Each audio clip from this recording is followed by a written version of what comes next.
Belajar materi kelas 4, tema 6 cita-citaku, subtema 2 hebatnya cita-citaku, pembelajaran 4. Tujuan pembelajaran ini sebagai berikut.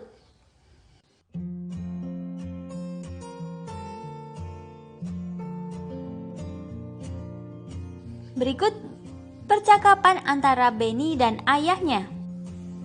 Ayah, jika sudah besar nanti, aku bercita-cita menjadi arsitek seperti teman ayah, Paman Fadli.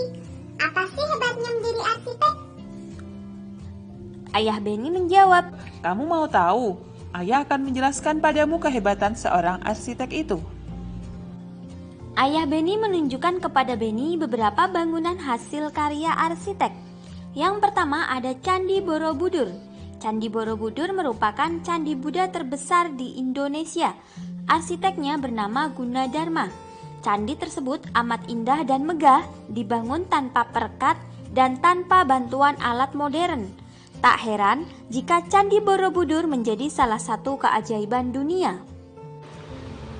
Waduk Jatiluhur. Seorang arsitek juga berperan dalam menjaga lingkungannya. Misalnya, saat bekerja sama dengan insinyur teknik sipil dalam merancang Waduk Jatiluhur. Waduk Jatiluhur adalah kolam besar tempat penyimpan air untuk berbagai kebutuhan. Hasil karya kumpulan arsitek Indonesia ini memiliki banyak kegunaan, di antaranya menampung dan mengalirkan air ke sebuah pembangkit listrik tenaga air atau PLTA sehingga dapat menghasilkan listrik. Waduk juga bermanfaat sebagai penyedia air bersih dan irigasi yang diperlukan untuk mengairi sawah. Waduk ini juga sebagai pengendali banjir. Jembatan Suramadu. Jembatan Suramadu adalah jembatan yang menghubungkan Pulau Jawa dan Pulau Madura. Berkat jembatan ini, masyarakat Madura dapat lebih mudah dan cepat melakukan perjalanan darat ke berbagai wilayah di Jawa Timur. Dengan panjang 5.438 meter, jembatan ini merupakan jembatan terpanjang di Indonesia saat ini.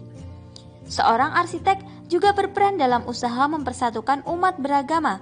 Lihatlah Masjid Istiqlal Jakarta yang berdiri megah berdampingan dengan Gereja Katedral Jakarta, tempat umat Katolik beribadah. Masjid Istiqlal dibangun pada masa pemerintahan Presiden pertama Indonesia Soekarno pada tahun 1961. Pembangunan masjid ini memerlukan waktu 17 tahun hingga digunakan pertama kali pada tahun 1978. Perancangnya bernama Frederick Silaban. Kehebatan lain seorang arsitek yaitu bisa membuat bangunan yang berguna bagi kehidupan masyarakat. Kemudian, untuk menjadi seorang arsitek, maka harus menempuh pendidikan sarjana atau S1 jurusan Teknik Arsitektur di lembaga perguruan tinggi. Selain itu, seorang arsitek harus memiliki keterampilan di antaranya, arsitek harus mempunyai keterampilan menggambar bangunan, kemudian memahami bidang geometri, matematika, fisika, dan ilmu-ilmu terkait lainnya. Arsitek juga hendaknya kreatif. Dari zaman dahulu, nenek moyang kita telah membangun berbagai bangunan adat yang mencirikan kebudayaan mereka masing-masing. Setiap suku memiliki ciri bangunan dan tempat tinggal yang berbeda sesuai dengan kebutuhan serta kebiasaan masing-masing. Pernahkah kamu melihat bentuk rumah adat dari suku yang berbeda-beda? Perhatikan gambar rumah adat dari Kampung Naga, Jawa Barat. Rumah-rumah adat di Kampung Naga dibangun dengan cara yang unik dan memiliki tujuan serta makna sesuai kebiasaan masyarakat setempat. Rumah dibangun di atas bebatuan agar tidak longsor bagian bawahnya. Masyarakat Kampung Naga sangat erat kekerabatannya, sehingga mereka membangun rumah mereka secara berdekatan, tetapi mengarah ke arah yang sama, yaitu arah timur-barat. Semua rumah akan menghadap ke arah Sungai Ciwulan yang berada di depan gerbang masuk kampung tersebut. Semua bahan bangunan dibuat dari bahan-bahan alami seperti bambu dan dedaunan karena kehidupan masyarakatnya yang sangat dekat dengan alam. Berikutnya, tentukan 2 suku asal dari orang-orang sekitarmu, bisa orang tuamu atau temanmu. Carilah informasi tentang rumah adat dari suku-suku tersebut. Carilah informasi tentang kegunaan dan cara masyarakat menggunakan rumah adat mereka. Bandingkan keterangan yang kamu peroleh di antara keduanya. Carilah persamaan dan perbedaan serta kegunaan dan manfaat rumah adat tersebut. Buatlah dalam bentuk diagram seperti contoh berikut. Gambar yang pertama adalah rumah joglo dari Jawa Tengah. Manfaat dan kegunaan rumah adat. Untuk manfaat dan kegunaan rumah adat adalah sebagai identitas suatu suku bangsa. Digunakan untuk kegiatan formal, diantaranya pertemuan, pagelaran seni wayang kulit, dan tari-tarian serta upacara adat. Kemudian, ada rumah gadang dari Minangkabau. Manfaat dan kegunaan rumah adat ini adalah sebagai identitas suatu suku bangsa. Kemudian, sebagai tempat musyawarah, pewarisan adat, dan upacara adat.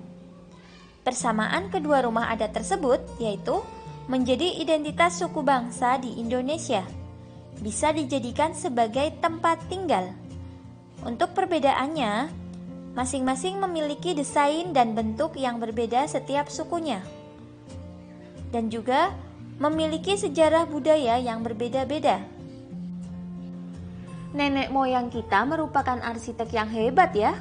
Mereka membangun rumah adat yang sesuai dengan keadaan alam dan nilai-nilai budaya. Ya, mereka senantiasa ingin menyatu dengan alam sekitarnya. Mereka menganggap alam adalah sumber daya mereka, sehingga mereka pelihara dan jaga. Ya, mari kita baca teks tentang manfaat sumber daya alam di sekitar kita. Manfaat sumber daya alam di sekitar kita. Masyarakat memanfaatkan sumber daya alam di sekitarnya untuk memenuhi kebutuhan hidupnya melalui berbagai cara.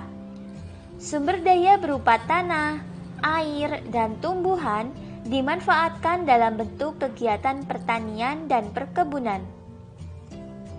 Sedangkan sumber daya berupa hewan dimanfaatkan dalam bentuk perikanan dan peternakan.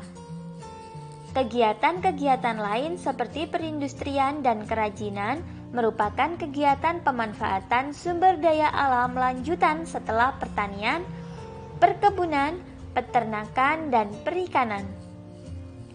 Oleh karenanya, kamu dapat mengetahui sumber daya alam di sekitarmu dan cara pemanfaatannya dengan mengetahui pekerjaan orang-orang yang tinggal di sekitarmu. Lakukan survei sederhana kepada teman-teman sekelasmu untuk mengetahui pekerjaan orang tua mereka. Lakukanlah wawancara singkat kepada temanmu tentang bagaimana orang tua mereka bekerja. Cari tahu sumber daya alam apa yang mereka olah atau gunakan. Catat hasilnya dalam tabel berikut. Kakak contohkan, misalnya nama teman ada Rina. Pekerjaan orang tuanya adalah petani garam. Petani garam ini yang digunakan apa sehari-harinya untuk bertani garam ya? Sumber daya alam yang dimanfaatkan oleh orang tuanya Rina berarti air laut dan sinar matahari untuk menghasilkan garam. Kemudian, nama teman misalnya Lani. Pekerjaan orang tuanya petani. Lalu sumber daya alam yang dimanfaatkan itu apa? Yang digunakan oleh orang tua Lani. Karena orang tuanya Lani adalah petani ya, maka sumber daya alam yang digunakan yaitu tanah ya, tanah yang subur, air untuk irigasi ya, untuk mengairi sawahnya. Kemudian juga sinar matahari. Nah, silahkan kalian isi sesuai dengan keadaan teman-teman kalian. Selanjutnya, bacalah puisi berikut. Kemudian, ubah puisi tersebut ke dalam bentuk paragraf. Langkah-langkahnya, bacalah informasi secara cermat dari puisi tersebut. Kemudian, catat kalimat intinya. Lalu, kembangkan kalimat inti menjadi pokok pikiran. Selanjutnya, menyampaikan pokok pikiran dalam bentuk uraian lisan dengan kalimat sendiri. Nah, merubah puisi menjadi bentuk paragraf atau prosa ini disebut parafrase puisi. Silahkan adik-adik coba untuk memparafrasekan puisi Tekunlah Belajar. Untuk bekerja sama dengan orang tua, buatlah sebuah catatan tentang bagaimana kamu dan keluargamu memanfaatkan sumber daya alam setiap hari. Kamu dapat menggunakan tabel berikut untuk membantumu. Alhamdulillah, sekian video pembelajaran kali ini. Semoga bermanfaat. Banyak kekurangan kakak mohon maaf. Selamat belajar dan tetap jaga kesehatan. Semoga senantiasa mendapatkan kemudahan dari Allah Subhanahu wa Ta'ala. Wassalamualaikum warahmatullahi wabarakatuh.